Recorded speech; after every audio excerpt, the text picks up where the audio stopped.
12/1/2026 கேஎல்கசி தான் பார்க்க போகிறோம். இதுக்கு முன்னாடி 11ஆந்தேதி என்ன ரிசல்ட் கொடுத்தோம்?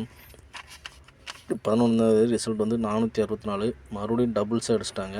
நம்ம வந்து போர்டு எடுத்திருக்கோம், ஆனால் வந்து மாற்றி எடுத்துக்கிட்டோம். எந்த போர்டுமே வரல. ஆனால் ஏ போர்டு வந்து 4 வர்றதுக்கு வாய்ப்பு இருக்குன்னு சொல்லியிருந்தேன். அதே மாதிரி 4 வந்திருக்கு. அதே போல் ஆல் போர்டு எதுவுமே பாஸ் ஆகலை.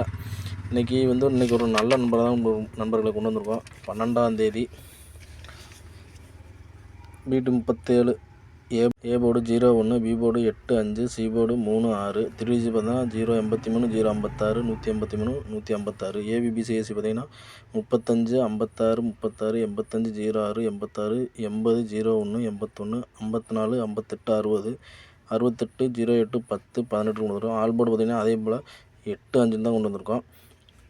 இன்றைக்கி டபுள்ஸ் 2 நாளாக டபுள்ஸ் அடித்தங்காட்டியும் இன்றைக்கி டபுள்ஸ் அடிப்பாங்களா என்னங்கிறது கன்ஃபார்மாலாம் டபுள்ஸ் வராதுன்னு நினைக்கிறேன். நம்ம கணக்கில் வந்து இந்த நம்பர் தான் நம்பரில் வந்திருக்கு, அதனால் இதை எடுத்துருக்கோம். உங்கள் கணக்கில் வந்தால் மட்டும் எடுத்துக்கோங்க. இது வந்து கன்ஃபார்ம் நம்பர் கிடையாது. இது ஒரு கருத்து கணிப்புக்கு மட்டும்தான் நண்பர்களே. உங்கள் கணக்கில் வந்தால் மட்டும் எடுத்துக்கலாம்.